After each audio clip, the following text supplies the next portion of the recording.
big podcast today.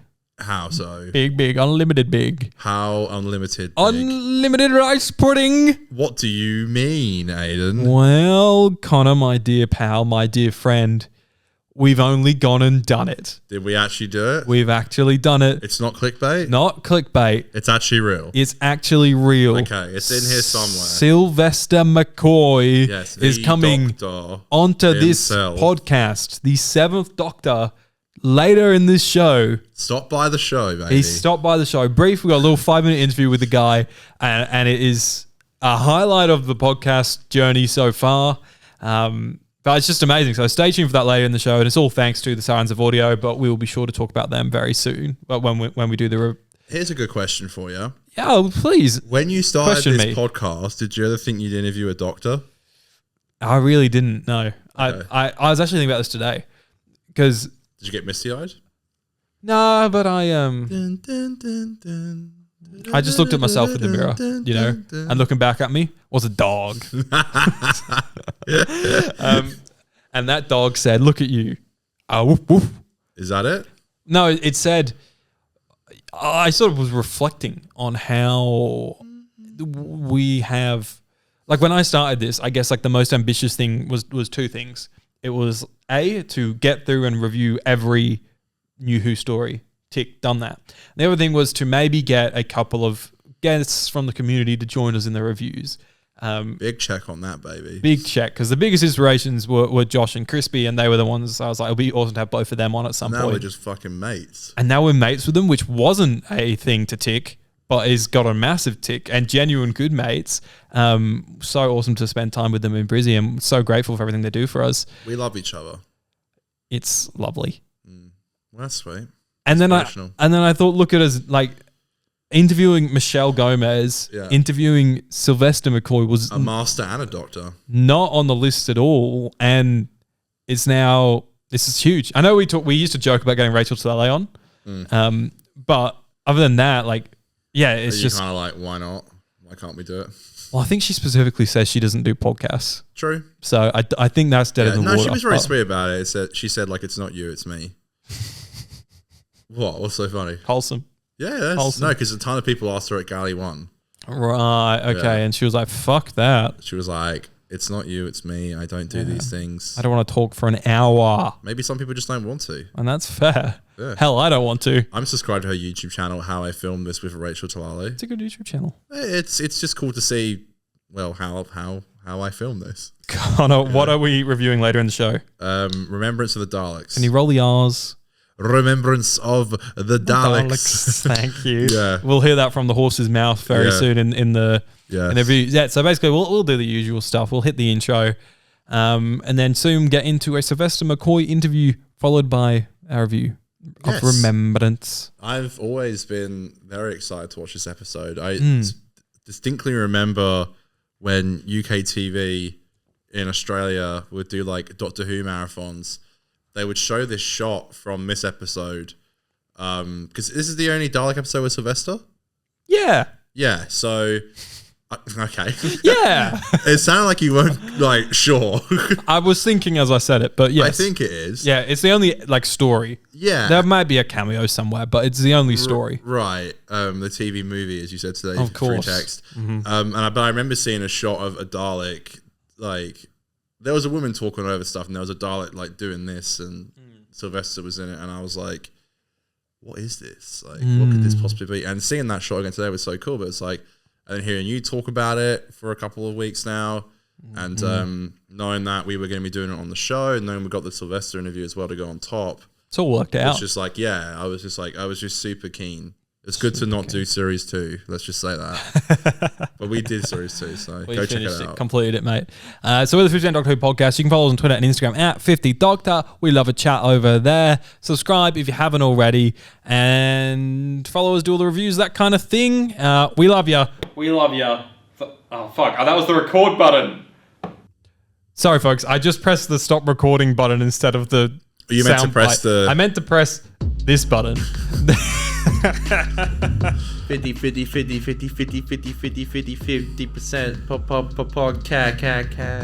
That's quality. That's Sorry, good. for a second there, I was like, "Oh no, did you forget to press record? We have to do all that again." No. I'm a bit of a confused man. I meant to press the big red threatening button that plays the theme. I should never be pressed. But instead, press the big red record button, which Nice. stopped it recording. But we're back. That's amazing. At least our audio's back. We are back, mate. We flew to Brisbane and back, and boy, are our arms tired. It was a quick roll around, baby. It was quick in and out. Quick turnaround. Any highlights of Brisbane?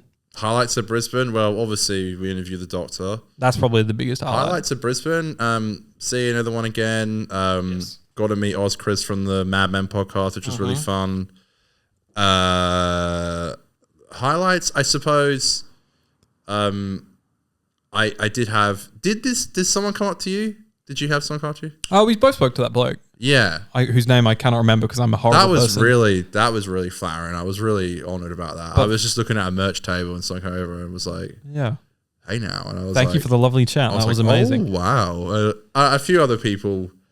I got noticed more in like groups all those other times, but it was nice. Well, I think what usually happens quite is flattering. people go, "Oh, Crispy, Josh, we love your channels." Yeah. Oh, yeah, we know you guys. That's what happens often. And I go, no, that's what I do. You thought I was I thought it was someone I at the go, bloody that was door. me. That's what I would do. I'd be like, Oh, you just How you wait. doing? All right. I shook Wow, hands. you're such a good actor. I Thank actually you. thought that you were Well, waving at thank somebody. you. I shook hands. I kissed babies on the forehead. I took pictures. I signed things. I did it all. I even spoke.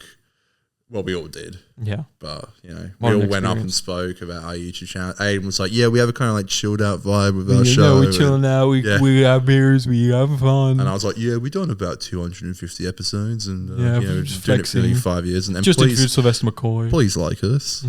Please come back. Please come back. I need that on the soundboard. Yeah, I love that. Highlights for me, I would say obviously hanging out with the gang, just an awesome posse. The gangers. Love y'all, amazing stuff. I would say obviously meeting and interviewing Sylvester McCoy was great. Getting my season 25 signed, which I was a bit stressed about at the time because it's quite a big signature. It says unlimited rice pudding and then the signature and stuff. And at the time I was like, I don't know if I like it takes up a lot of the cover. But it's really grown on me because it's like a black marker. It's real subtle. And that's my review of Sylvester McCoy's signature on my season 25 box set. Isn't it the more the better almost? I don't know. You still want to see the art, which you can. You can. But my other big highlight what a strange man Aiden is, folks. I'm fucking weirdo, mate. Absolute weirdo. Just more personal highlight for me though was I vlogged the trip, and that vlog will be coming out hopefully during this week. It's got a lot of editing to go with it, but I haven't vlogged like that since I was like 22. A young lad. I used to travel Europe vlogging and things like that, and then I stopped because I was like, well, I like to live my life. But I just thought, what an experience to go and meet Sylvester McCoy, and I loved going back into that vlog mode where you're cutting it in your head and you're thinking of gags, like. It's all in my head right now. I know exactly how this is going to flow, and you're sort of making up. And also, as you're filming, you're making up that 3-act structure in your head. Like I had a bit of a basis, but that almost goes out the window when you start filming, and you're like, oh, we didn't quite get that or whatever, and you're sort of reshaping it in your head at all times. You're thinking about it, and it was just awesome to reignite that part of my brain. Yeah, you are thinking about it all the time. That's why I don't really do it anymore. I remember that like Crispy Pro one I did was like constant. Although it's really nice final product, it's like a bit too much, I think. Well, I sort of put a limit on me where I was like, I'm not going to bring it out at nighttime. Like I was like, maybe there could be a phone shot or something, but I'm not doing any vlogging for Point and shoot. That kind of thing. And I basically said to myself, film you traveling there and then film the day. But like the following Sunday where we're just hanging out. I'm really keen to see it. Not to film that kind of thing. I knew it was just about the day. I didn't need any extra lifestyle stuff. It's just about us meeting Sylvester McCoy. Yeah, I'm really excited to see it.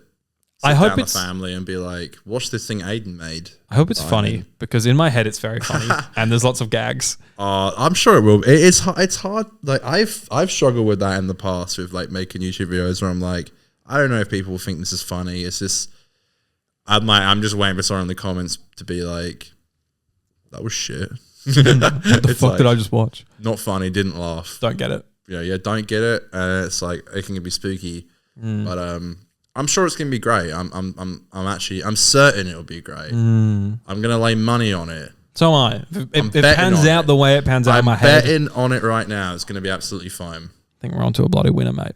Sorry, sort of kissed the microphone then. Everything's a winner, baby. That's no lie. That's no lie. What's your order? There's 3 awesome things coming out on Christmas Day. Yeah. You got the Doctor Who Chrissy special. Yeah. Gavin and Stacey, final ever Christmas special episode.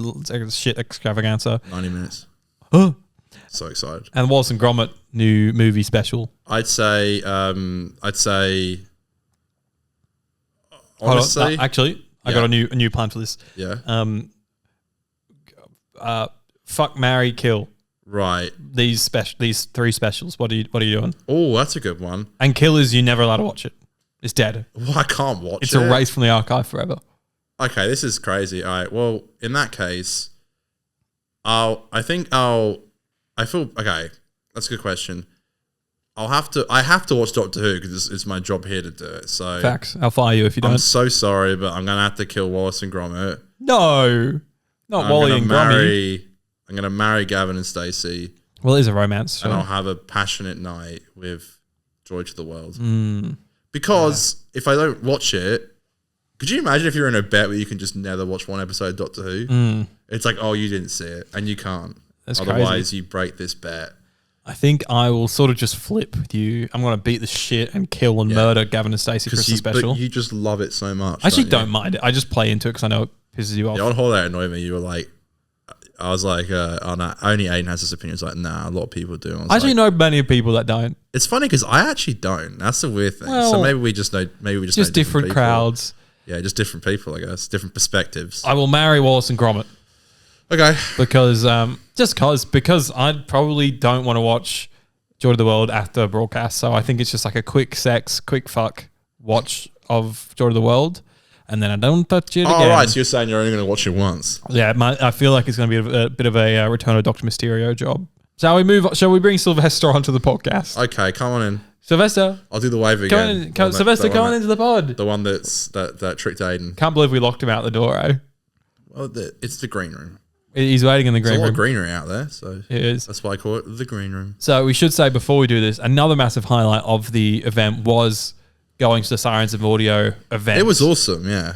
And they're so sweet as well. Yeah, those guys put on a fantastic event, and we wouldn't have got this interview without them.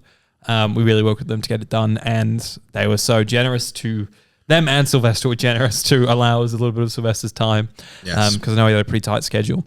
It was very tight. So Sirens also have a podcast. So when they do a lot of Big Finish stuff, so definitely go to them and check out that Big Finish stuff over there because they're really good at what they do and just awesome, just a genuine gang of geese, wouldn't you say? I would say exactly that. Yeah, gang of geese. The gang. I thought you said geeks, but okay. No. You say geese? I said geese, but I mean geeks. I guess technically works as well. Geese? Is it because it's Christmas? Geese? Ladies and gentlemen, Sylvester McCoy. Sylvester, thank you so much for joining us. My pleasure. Welcome to Australia. Yeah, thank you. Again and again and again and again. How are you finding it? Well, it's quite easy, really. It's quite big, and it's in the southern hemisphere, so there it was. It's not hard to find in that way. Yes. We figured we'd do a few real quick-fire questions with you, and then we've got 1 or 2 slightly longer questions towards the end. So my question is there a moment from Doctor Who that you've done that you're most proud of, like a scene, maybe an episode? Yes, there is. It's a scene with George Michel in the cafe in a Remembrance of the Daleks. Yes. The scene about slavery, sugar dropped in a cup of tea, the ripples of slavery. And I'm very proud of that. It's a lovely scene, brilliantly written by Ben Aranovich. It was wonderful to do. And it's also, great to be part of, because at that time there were race riots in Britain, and this was, about race and the stupidity of race. Absolutely, it's amazing. Perversions, yeah. Amazing scene. So I was watching your Radio Times interview, and you were saying that people thought that you acted like the Doctor before you actually got the role. Is there anyone else that you feel like you act like in real life that you would love to play in a role eventually? Oh yes, Quasimodo, the Hunchback of Notre Dame. Oh, okay. I've always, as a child, I wanted to play the Hunchback of Notre Dame. Right. And as an older adult, it's even better. You get top billing, and you've got so few lines. It's like, Esmeralda. Right. And the belt. Yeah, it's a great role. That's the one I'd like to do. Beautiful. Beautiful. Do you keep up with the new stuff at all? I pop in and out. Yeah. Do you have any moments that have really stood out to you as like a favorite moment? Well, and the one I was in with Sophie. I mean, that's Jodie's last story. Yeah, Parallel Doctor. I mean, that was joyful to do, really. And I know it's kind of, and it was just lovely to be on screen with Sophie again. I mean, Sophie, actually, we weren't in the same studio at the same time. She was up a mountain in Wales in a cave, acting to a brick wall, but she didn't know the difference. Yeah. So and then I did my bit, in the studio, and then they married it together. Yeah, right. How was that doing the more modern version of Doctor Who versus the classic years? Well, it was just the same, wearing the same coat, really. Yeah, true. In a sense. The only thing was I was a bit bewildered because in it, it seems that we fell out. And I had no idea. No one told me. But it was in a book somewhere. Someone written that, I believe. So they could have told me. I was thinking, well, why are we making up? What's going on? Amazing. So one of your famous lines is unlimited rice pudding. Yes. Do you actually like rice pudding? Can you confirm? I do. I like rice pudding. Fantastic. With some, raspberry jam or something. Fantastic. Not Doctor Who related, but I want to know, what's some advice that you would give to your younger self? Oh, yes. What would I say? Don't believe it's the end. Because when they kind of put Doctor Who into hiatus, I always believed it would come back. And delighted that it has. And it faltered with Paul and my rendition, but it came back again and is brilliant and wonderful and it's glorious. And I've never actually stopped doing it, so I've just said, "Don't worry, you're all right. I'll carry on." Yes. It must be cool to see like younger people like us watching it. Like it must be cool. Like it's like a new generation. It's where like everyone just it's keeps going on. It's like someone just keeps going. 61 today. Yeah, no, that is wonderful because when it came back with Christopher and I thought, that's a whole new thing, that's brilliant. Not realizing that young people would say, "Oh, I love this. Well, there's more." And so they came back and suddenly young people were coming up to me, to kids and all that. I thought that had all gone. When I was the doctor, kids would come out, children, and, it'd be wonderful. But it just carries on. They rediscover you. And, it's wonderful. Amazing. And one last question, which is probably a good segue here. So obviously the 80s, you got cut a little bit short. And then I was cut short. I've actually shrunk 2 inches. And then obviously it came back and you got to do the Power of the Doctor. Yeah. For you, did that feel like almost closing the book? If there was any open wound left after the 80s? Well, no, not closing the book. That sounds like my end. Yeah. No. I mean, it wasn't. I mean, but then we did Tales of the TARDIS. Yes, which was after amazing. that. Yeah. And so that was Russell T Davies wanted to reintroduce to everybody the doctors because they may be coming back. Oh. So that's why he did it. In the future, he may want to use them, and therefore they will be recognised as we are now and not as we were then. So you one day you might come back. Well, that's up to Russell. That's it. Yeah. Awesome. Sylvester, thank you very much for your time. Pleasure. Really appreciate it. Thank you. Thank you very much. Thanks. Cheers. Good on you. What a moment. Wow. Thank you, Sylvester. What a man. A great man. The greatest of all time. 1 to 10, how scared were you? Going into the interview? Yeah. When I'd met him, because I'd had a bit of a chat with him prior to recording, I was fine. I felt fine as well. I didn't feel that nervous. I felt so much more nervous for Michelle. I think that's because it's our first one. I think for me, we spoke about it in the last pod, so we won't go too deep into it, but it was a little bit, we weren't sure if we were going to have the room, and there was a little bit of uncertainty there. And I kind of just palmed off all the gear stuff to Josh and Crispy, who thank you so much for filming it for us, guys. And was like, I just can't think about this right now. You went to producer brain. Well, I sort of threw off half of my producer brain stuff to those two. And so I was definitely a bit like sweaty palms in there. I remember trying to put like a tripod together and my hands were literally like just trying to get this tripod plate on and it would not get on. And I was so like frantic because he was coming and yeah. But the moment I saw him out the window, I was like, oh, Sylv's here. And I just ran out to him. And like, I don't know, it was just like, you hype up these people in your head and then you meet them and you're like, oh, they're just a normal person. Like he's just like my granddad kind of vibe, you know? Yeah, exactly. Yeah. You know? So yeah. Nervous early on, but the moment I saw him through that window and we put our hands against the glass against each other, I went, this is going to be okay. Yeah, it's crazy seeing someone that you see on TV for so long. Yeah. Yeah. Definitely. I think actually, honestly, if I can give us a little bit of credit, considering how like insane the pre-production of this whole process was. Yeah. I think we actually held it together pretty well. Yeah, I think it's a cute little interview. And hopefully really we can meet many more doctors in the future. I would love to. We have a reference now. We do. That's very true. Want to know what it's like to be interviewed by us? Just watch this bad boy. Do you want to be interviewed by us? Well, you can be. Thank you.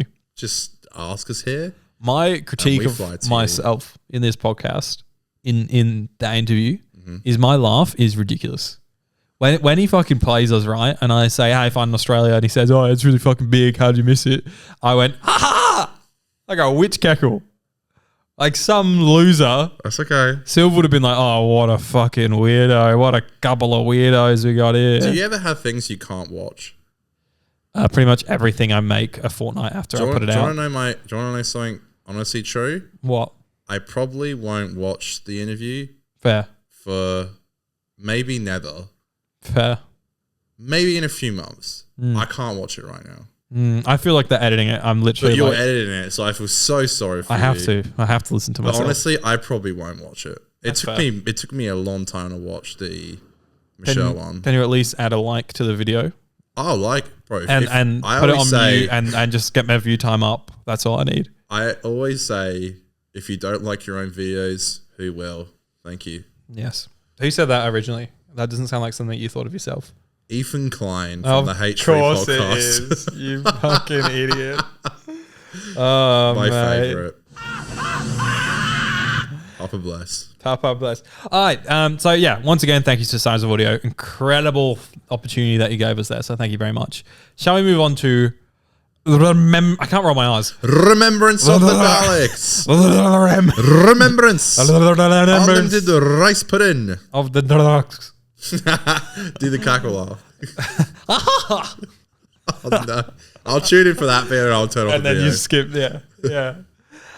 Okay, Remembrance of the Daleks, speaking of Sylvester, is the first serial of the 25th season of the British science fiction television series Doctor Who. The serial was first broadcast in 4 weekly parts from the 5th to the 26th of October 1988. It was written by Ben Alanovich and directed by Andrew Morgan. Ben Sylvester mentions in the interview and was saying how much he loved some of the dialogue he got to speak from him. In the serial, trying to roll all my R's, alien time traveler, the Doctor, and his companion Ace travel back to 1963 to retrieve the Hand of Omega, a powerful device created by the Doctor's Time Lord race, and keep it from the Daleks. Yes. Yeah, so this is... People love this episode, man. People really like this one. I wonder why. I remember... You Remembrance? Back in the... the Remembrance. Remembrance. Back in the day... I knew I wasn't going to get that into Classic Who as a teenager, but I just wanted to know who the Doctors were. So I was like aiming to buy one classic DVD for each Doctor just to watch it. So I was always looking for the best one. So I think I got the 5 Doctors for Peter Davison. Good pick. Yeah, I did Dalek Invasion of Earth for Hartnell. Good pick. I definitely have a bunch of blanks of ones that I didn't get. But for Sylvester, I got Remembrance of the Daleks. So I watched this as a kid. So you've already seen it? Yeah, but remember it? I didn't really remember it all. I remembered 2 things. Davros at the end. Davo. And I remembered... I remember the iconography of the Imperial Daleks, I think they're called, or something like that. I remember the iconography of that very well, and the levitating Dalek going upstairs. I remembered that. That's about it. So it was sort of, I knew I'd like it watching it this time because everyone says how good it is, but I didn't know just how much I would like it. What did you suspect going into this one, Connor? Knowing that I'd really like it because this is my favorite companion and Doctor, so my favorite classic duo. And can I just say, watching the second last series of classic Doctor Who versus the second series of classic Doctor Who is the biggest step in mankind ever. And it's like, I don't want to be mean because I actually did really enjoy a lot of series 2, but my God, is it a much breezier experience to watch something that was shot in the 80s rather than the 60s. I'm just saying it was just so much easier. So because I've been a bit busy editing these year back videos and I've been going out for dinners and stuff. So popular. With my mum. Okay. Jeez. It's just step outside one, Yeah. Form a line. I've been a little bit busy this week. Granted, but I really wanted to make sure that I watched this episode, these 4 episodes in a way that I could actually enjoy them rather than just rush them. So, but unfortunately, and unfortunately, it turned out good in the end. I watched all 4 today. Oh, really? That's kind of good. But did you watch them like on your phone in different parts? Like, no, I watched them all in my room. Oh, sick. Yep. All Awesome. 4 in a row. Amazing. And like a movie. And it didn't feel like nails on a chalkboard, which sometimes classic Doctor Who can feel like. Maybe sometimes series 2. Not pointing fingers or naming names. Not pointing fingers and naming names after I have. But season 2. I found this incredibly enjoyable experience. So good to be back in this Technicolor Doctor Who. And again, I just love this duo. And I can't actually explain how excited I am to watch this series, this season. Because as well, this is the most modern Doctor Who gets before the reboot. So it's almost like the most bearable in a sense. I'm going to be a basement dweller here and say... The TV movie. The TV movie. Okay, whatever. And sure. season 26. And Dimensions in Time. No, I know. Sorry, I'm pulling your leg, mate. I mean 24 to 26, I get it. I get your point because you really can see in this season and the next season, not so much Syl's first, little bits, but a little bit of like modern life coming into it a little bit more because Russell brought in that soap opera stuff, right? But then you could also argue that they did it in the TV movie with the romance side of the Doctor. Because that's what sort of instigated that more lovey side of him.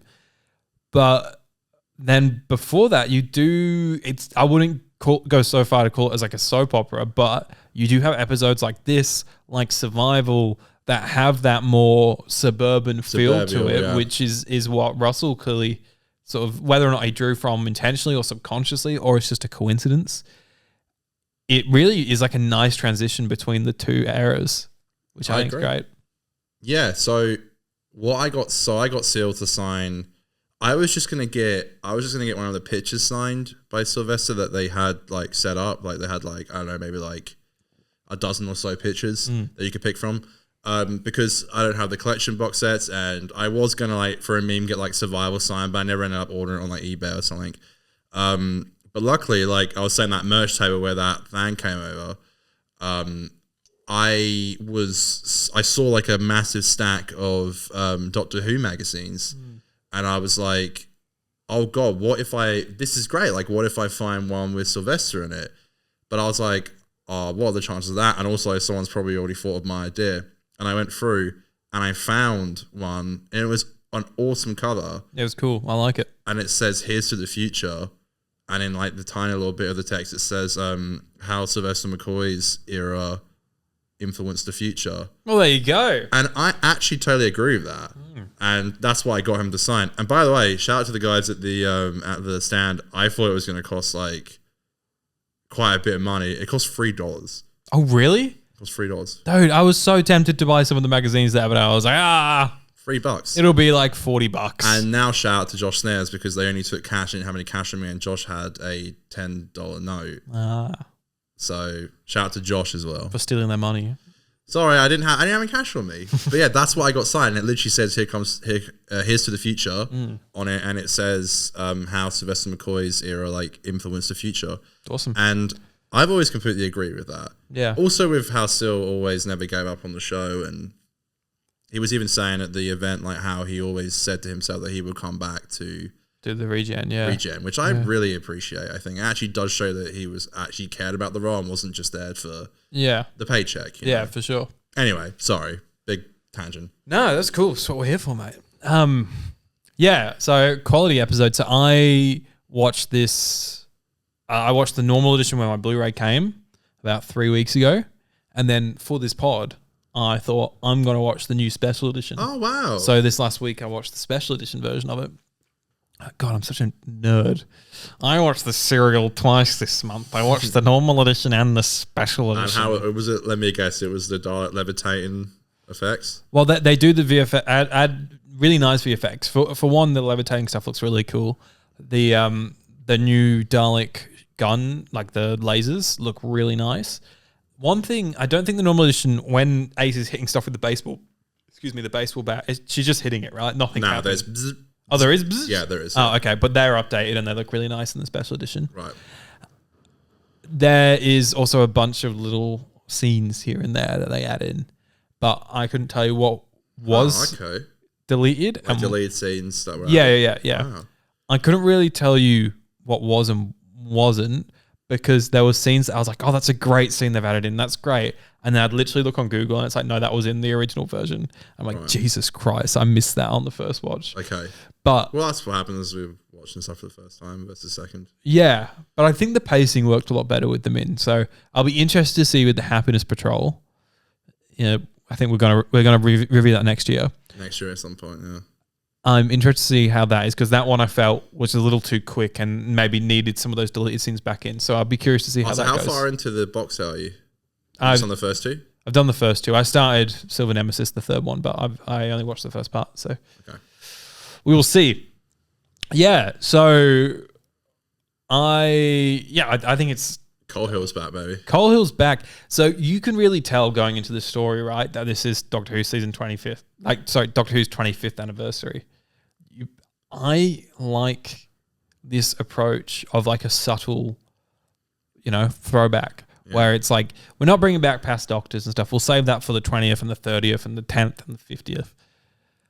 But what we are going to do is go to Cole Hill. Mm-hmm. What we are going to do is play on the telly that played before Unearthly Child aired. The premiere of Dot.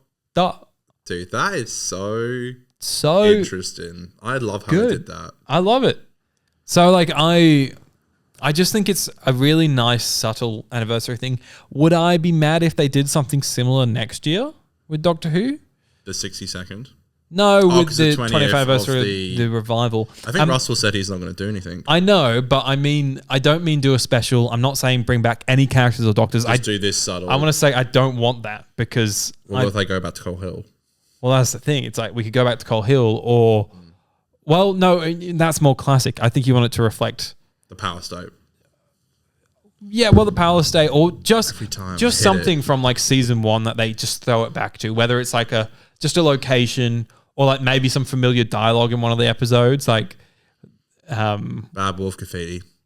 But just something like that. I'd love just a small little thing. The Power State could be cool to say, "Hey, we back." Power State, I reckon would be. I know they've used it quite a lot, but doesn't Clara live in the Power State in season 8?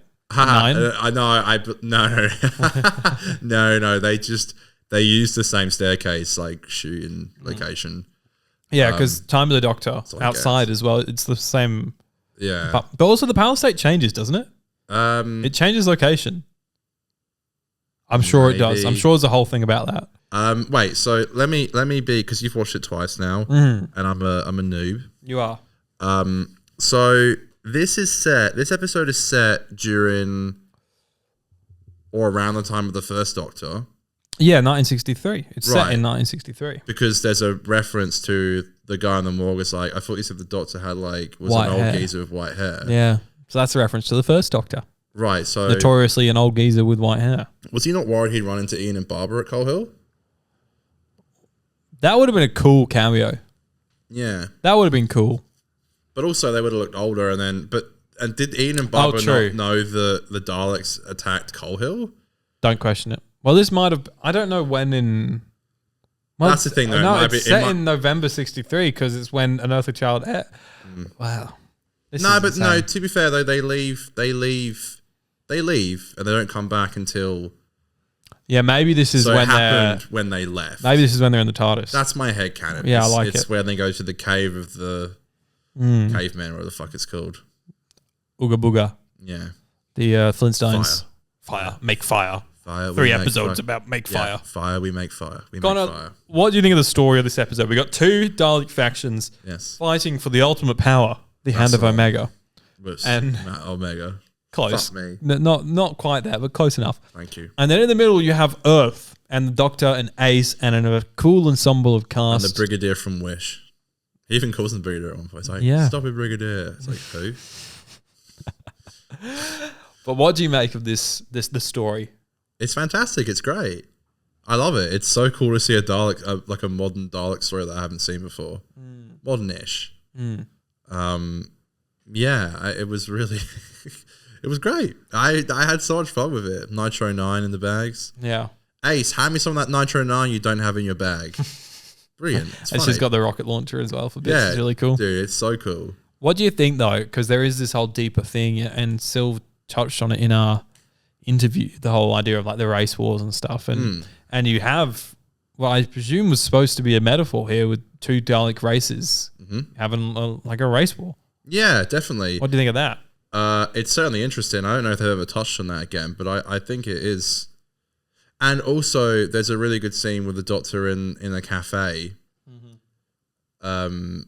with this black guy, and he's talking about his granddad being enslaved. And yeah, it's a really interesting scene where it's like Syl's Doctor's ordering like a tea, and it's like, do you want sugar? And it's like, what difference would the sugar make if sugar never exists? What if I made sugar never exist? Like, what would happen? And it's like, yeah, you know, it was definitely interesting. He did talk about that a lot, and Sylvester talked about it a lot as well in like the Q&A chat where he got to talk about like his like time on set and stuff.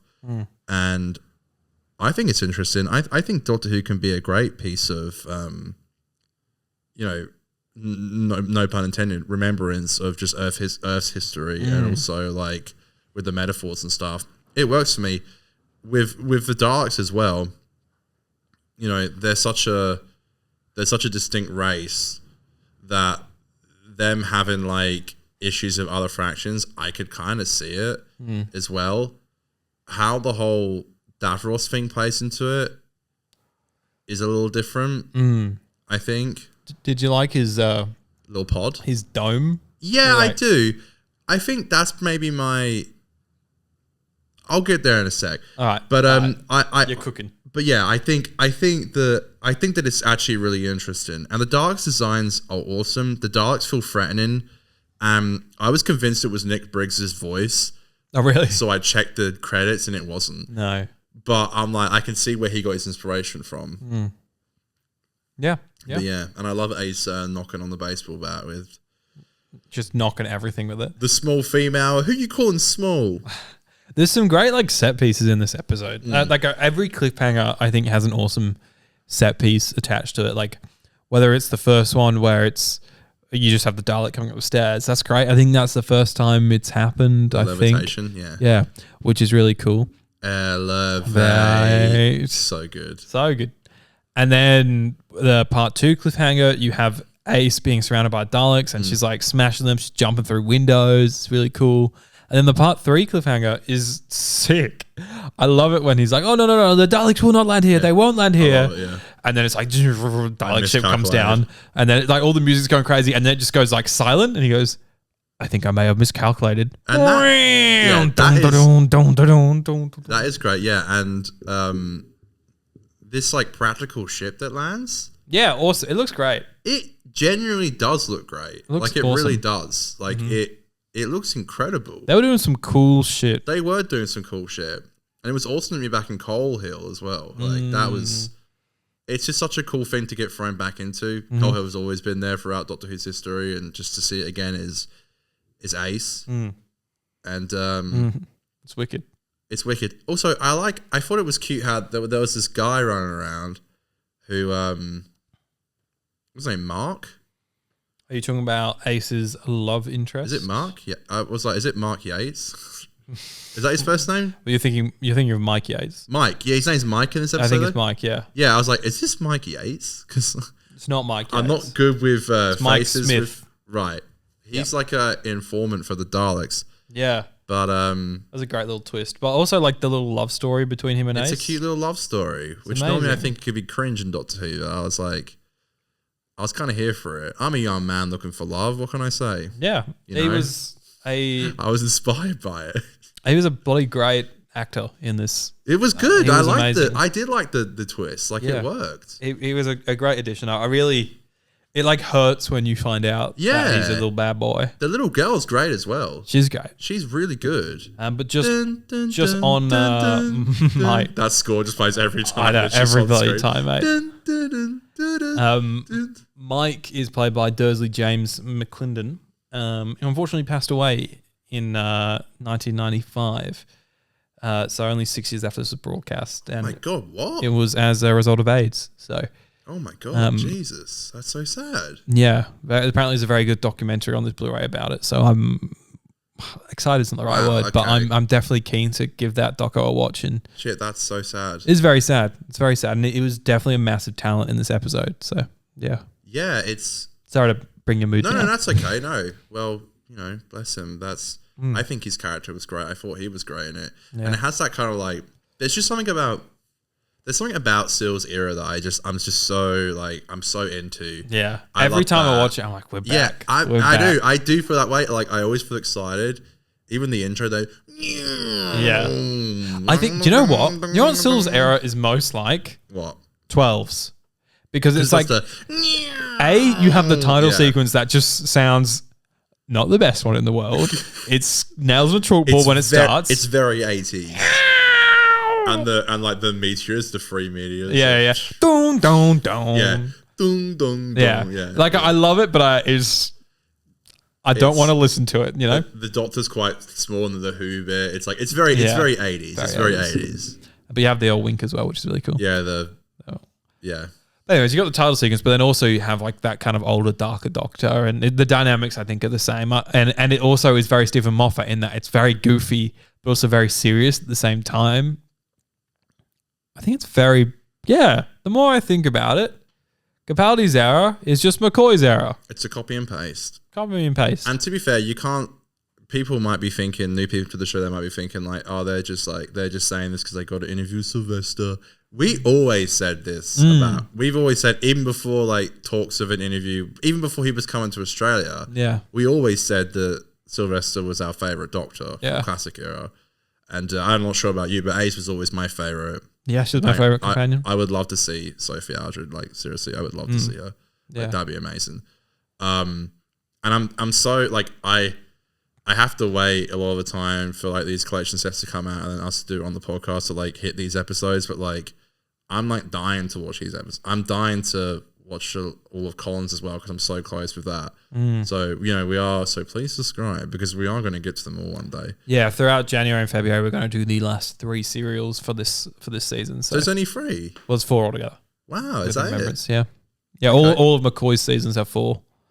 Okay. Yeah, they all have 2 4-parters and 2 3-parters. It's crazy as well because like he was talking about how the BBC were asking him to do 4 series Yeah. and then they cancelled it. I think, didn't he say he wanted to do 2, but they said, please do 4, please come back. And he said, I think he said I only want to do 3, and then they said, come, please do 4. right. So and he was like, all right, All right. yeah. Then it got stitched up. If I must. Stitched up by a silly thing 'Cause called I mean, cancel culture. It's like I think what makes Sylvester's era so special is it's funny because like because my best friend Dan, his girlfriend is directing a play at the moment. I'm actually going to go see it in a couple of days actually. Now it's December, I keep forgetting, but it's written by the woman who did Survival. Oh, Rona Munro? Yes, so Yeah. she wrote the script that the play is adapted from that script. Oh, Survival, the stage play. Yeah, we'll call it that. But it's funny because like his girlfriend was asking me, it's like, so do you like the final, even though it wasn't the final with like Survivor? And I was like, yeah, there's something super special about it. And it does feel like, in a way it does, I know it's the final of a series, but it does feel like the end in a way. And I think what makes Syl's episodes that I have seen so far, because I haven't seen them all, it does feel very special every time you're watching it. Because the show unfortunately did get cancelled. So it's like you do feel a bit like it's like the end of the tether. You know? It's exciting. Syl's era and this story in particular, it's just everything that I love about Syl's Doctor Who. Like, it really does have like a lot of political undertones, but they're not in your face, smacking you in the face. They're just there, and you'll have a few good scenes with the Doctor talking about it. But then you've got excellent comedy, excellent drama, excellent action, excellent locations. It's everything I love in Doctor Who, and what makes a good season of Doctor Who for me. I completely agree. Can we talk about the Davros bit? Yes, let's talk about Davros. Okay, so I think maybe my only downside with the episode, this is just me personally, I think it's more of a Dalek story and not really a Davros story. Yeah, because he's like a glorified cameo. He kind of just pops up in the end. It's like, surprise, motherfucker. He's sort of and like the Doctor's like, Davros, I knew it was you. It's like, did you? Because like, there's been no like things before. He's sort of like a little a literal Easter egg. Yeah, both metaphorically and physically. Yeah, yeah. Like, crack it open and he comes out. It's a cool little pod he's in. Yeah, not as good as our pod though. It's funny. It's good because like I remember we did.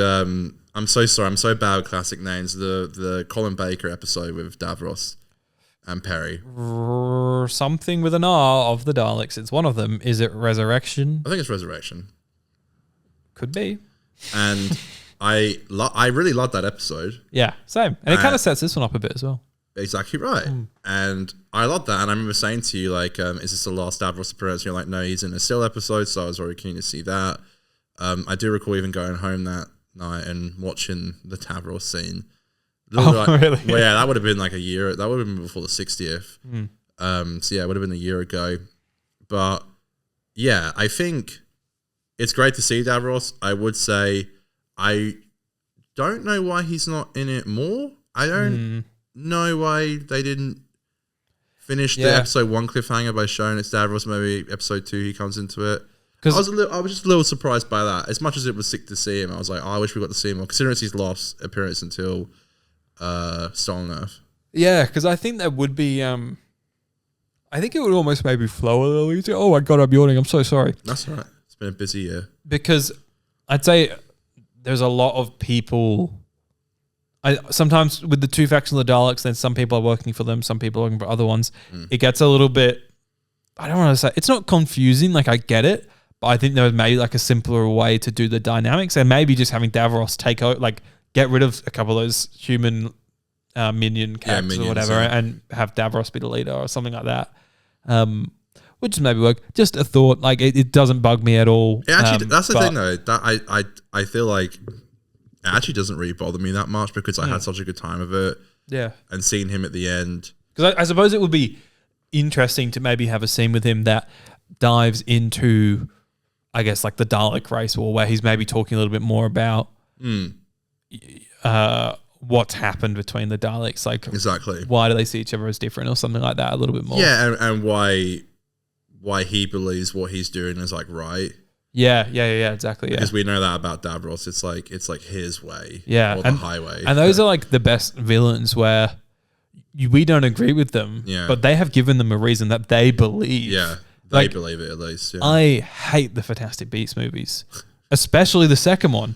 But there's but there's one scene in the second one where I thought they're actually doing a good job with Grindelwald here, because they really do put a lot of attention into saying this is why he believes this. Like this is why he wants to kill all of the fucking wizards or muggles or whatever. I don't fucking remember. And yeah, that's just really cool. So it would have been cool to see a bit more of that with Davros. But we're really scratching the bloody paintwork off here to find something bad. And, you know, they didn't know they were going to get cancelled. They didn't know this was going to be the last time BBC Davros until 2009, 2008. Yeah, and so at the end, Skara gets blown up. Yeah. And I guess it But don't worry, it didn't. Someone to do with Flux. did. I guess it didn't. Flux fixed it. And what's interesting, now this is me being nerdy. Right, let's go. Now this is me being nerdy. Have a nerd time. The Doctor mentions in Journey's End Right. that he tried to save Davros during the Time War. When it flew into the jaws of the Yes. flew into the jaws of the Nightmare Child. The Nightmare Child, right. So I think it's also Davros was leading the Daleks through like the whole Time War and stuff. But we never get to see it necessarily. But yeah, I think there's such an interesting gap between like this time of seeing him and the next time we see him. There's this like whole Time War arc, and it's just super interesting. And Skaro is not destroyed, Aiden. Yeah, but not well. Don't think that for 1 second, because it's not true. I'm sure Big Finish has a few answers for us here. They always come in and save the day. They do, don't they? Oh, Nick Briggs. Thank you, Nick Briggs, Especially who does considering do it's the the voice Daleks, in those audio adventures. I'm sure. I want two highlights here Yep. for me from the episode. So towards the end, we sort of have. It kind of feels like the end of Bad Wolf, where the Doctor's talking through the screen. It's like an extreme close up of X's face. It kind of do that with Sylv, Unlimited and that's where he says pudding. unlimited rice pudding, etc., etc. Great, I'd love that line where he just starts talking over him. He's like, "Shut the fuck up, Davros, piece of shit." Other line that is literally like a blink and you miss it moment, because it's not on a close up of Sophie when she says it, but when she finds out that Mike has betrayed her, she says, "Go drown yourself." Yeah, dude, she has so many good things like that. Where like, oh god, I can't remember it now. But like, there are things that I'm sure the BBC like they were pushing it to like maybe the limit before swearing. Well, I think BBC, I think these guys were kind of running the ship on their own a little bit. From memory, from some books I've read, I think it was very much like the BBC weren't that toe rag on top of Doctor Who at the time. Yeah, I could be so wrong about that. Toe rag. Yeah, Did you like the Dalek strangling the Doc? Of course I did. That's hilarious. Of course I did. And then the woman's like, it's dead. It's dead. It's dead. Yeah, of course I did. It's awesome. It's so good. It's like, I can't tell you how, like, as a fan, just how happy I was to watch it's like before Dalek, this is the most modern Dalek story. True. I haven't seen it, and there you go. It's my favorite Doc and companion. It's like, it's a dream come true. I would have definitely have watched it before, but I always wait for the show. So you're lucky. You lucky ducks. And I thought the actual ending, like last scene, was great as well, because like this the funeral as well. Oh yeah, for Mike. Yeah, and he's like, "Did we do the right thing?" Oh, Ace says that. Time will tell. It always does. Yeah, interesting. I hope that was. I think I'm maybe paraphrasing that last line, but I think that was right. Something like that. Someone would be like, "Actually, it was not that." But I really do. Did you like the blind priest? They're like ghosts. Your carriers. Yeah, your pallbearers are very quiet, Doctor. Yeah. Almost like ghosts. I love, and I know... Sorry, why was he burying the Rassilon? I think to keep it away from the Daleks. Oh, wait a minute. Sorry, quick question. Sorry, fuck me. So was this from a previous episode I haven't seen? No. Okay. No, apparently the Doctor just left it there in 63. He brought it with him from Gallifrey and left it there. I see. Okay. Yeah. I see. Love the sets in this episode, and I understand a lot of them I think are quite on location, the school and stuff. But when I picture... So I lived in the UK until I was like 6 or something like that before I moved to Australia. And when I picture, specifically where I'm from in the UK, very northern, a very like country-esque town. If you know where the fuck Burnieside is, you know a little bit too much about where I grew up. Bernie Sanders. Not Bernie Sanders. Near Kendall. Essentially Kendall. I say I'm from Kendall. Lake District. Anyways, you're learning a lot about me here, guys. It's like an older town. It's like an old people's town in a way. And whenever Doctor Who goes to these like old villages, small villages, that's like very much my England. And in there, the schools, when I was growing up there, were that like the hallways would have paint that was like peeling off the It walls. reminds you of Miles School in the UK. Exactly, because in Australia's such a new country. Like all the schools are new, especially where we live, because it's expanding so rapidly, Australia. So and that comes down to the housing design as well. So when we're in these small UK houses, I feel so nostalgic for the wallpaper, things like that, stuff that wasn't really just in the design aesthetic of Australia. It's just the vibe. Yeah, like 80s, like 60s to 90s UK housing looks very different to 60s to 90s Australian housing. And so it always is. When I watch McCoy's era, there is so much of that suburban housing stuff that I watch. It's like that in Survival as well. Exactly. And that's what I just think about. I love it. It really makes me nostalgic for being a kid. Yeah, that's beautiful, man. That's why we watch, isn't it? That's it. Dun, dun, dun, dun, dun, dun. Beautiful. It's been a long day. Connor, what would you give Watching Remembrance of the Daleks. Remembrance of the Daleks out of 8. Oh, I've not made a 7th Doctor. 0.5. Shit, hold on, Connor, I've not set this up. I'm a mess. What happened, Aiden? Shit, I need to make a 7th Doctor tab. That's okay. Excuse I'm not going to me. do that now. My God, I went the whole thing without coughing, which is good. What would you, 8.5? 8. 8? 0.5. Oh, dramatic 0.5. Okay. You know I always wait for the 0.5. That's so dramatic of you. Aiden, what about you? I love it. I think I'm going to give it or is it an 8.5 or is it an 8? Let's look at whatever. It's been a long day without you, my friend. I'm stalling whilst I look at my other classic who scores for comparison. I'm going to give it That City of Death an 8.5. and Survival 2. Fist bumping you and me. And Doing Sylvester Doctor Who McCoy reviews. too. I don't know. Nice, we both rhymes. We should have fist bumped McCoy. McCoy. No, I mean, Oh, okay. when we saw him, we should have fist bumped him. Does Sylvester McCoy know what fist bump is? I'm sure he knows. But can you imagine his reaction if we just went, "Thanks, mate"? I gave him a fist Why are you bump. trying to hurt me? He'd probably think it's like a COVID thing because that's what people did during COVID, right? I did ask I asked the guys before, I was like, are hugs and handshakes back? I'd be a little bit concerned about that if I was doing like a tour shaking people's hands, because if you get sick mid-tour, you're just going to feel like shit the whole time. And I was like, it would suck. We did the handshake, We did. which means I get to do a close-up in the edit. But, okay, cool. Oh, I hate that Russell so twat. funny. But people, do you know what? I hate that bit, but people think it's funny, so I'll let you do it. I'll let you funny. do it. But, you know, yeah. We did it what I was saying, but at work the other day.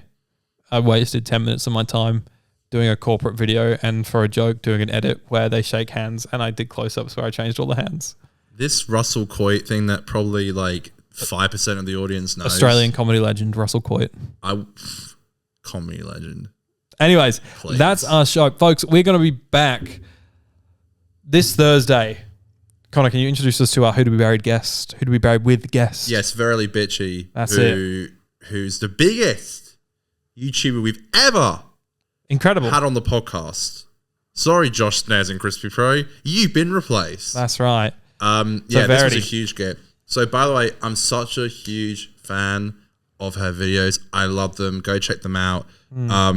And honestly, when I messaged them, I thought they'd say no, and they didn't. So it just shows you should try. Yeah, she got God some loves a tryer. really cool Doctor Who videos out there. Absolutely. And the actual episode is like, I was nervous for that. And I think, honestly, and we were on a time crunch because Aiden had to be in an Uber in like 0.5 seconds after we stopped recording.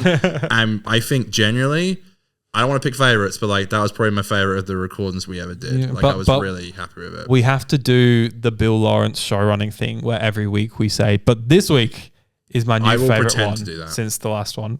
Okay. I will pretend to do that. I love them all. I do love them all, but this one I was like, I felt was so special because I genuinely do love those videos. Verity's great, and I So, think a yeah. creator that's not super into the Doctor Who community. Yes, it's not just the channel Yeah, she's got a great video called "Is Doctor Who Trans Now?" Correct, yeah, which and is it's Doctor awesome. Who Hate Women, which is also really fucking great. Yeah, so do It's your so research. great. It really is. That pod drops on Thursday. She's going to die and then tell us all about her life in Doctor Who. Yeah. But then for the review pod next week, we're jumping back over to Flux next Sunday. We're going to do Survivors of the Flux. Let's do it. Not to be confused with Survival.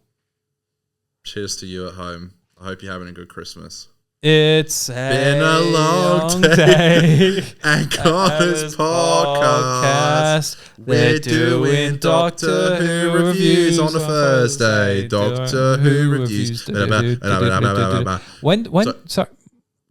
When did you decide to add in the day that we're doing? A long time ago. No, but we used to take the bit, like, if it was on a Tuesday, like if it was on a random day that we wouldn't normally do it, then we'd say on a Tuesday. But if it's a Monday or a Thursday, those are our usual recording dates. Right, and I wouldn't say Monday. Huh? I wouldn't say Monday. Well, usually Thursday, but Monday's our backup day usually. Exactly, it's a backup day, and we haven't done a Thursday in a long time, so I thought just to remind the audience it was a Thursday. Again. Okay, guys, we recorded this on Thursday, the 5th of December, just so you know. I also wanted to say, I'm watching this HBO show called The Leftovers, and Christopher Eccleston's in it, and he is fantastic, and he has an American accent in it, and I swear to God, if you didn't know he was Northern, you could never tell. I love that man. Have a North. Fantastic actor. I did say that as well when I was talking about it before. I was like, fantastic actor. He's so good in it. Go watch it. I watched the Starbeast the other night. Oh, nice. I hated it. More than ever. Really? I thought, I'm so bored. Oh. I'm so bored.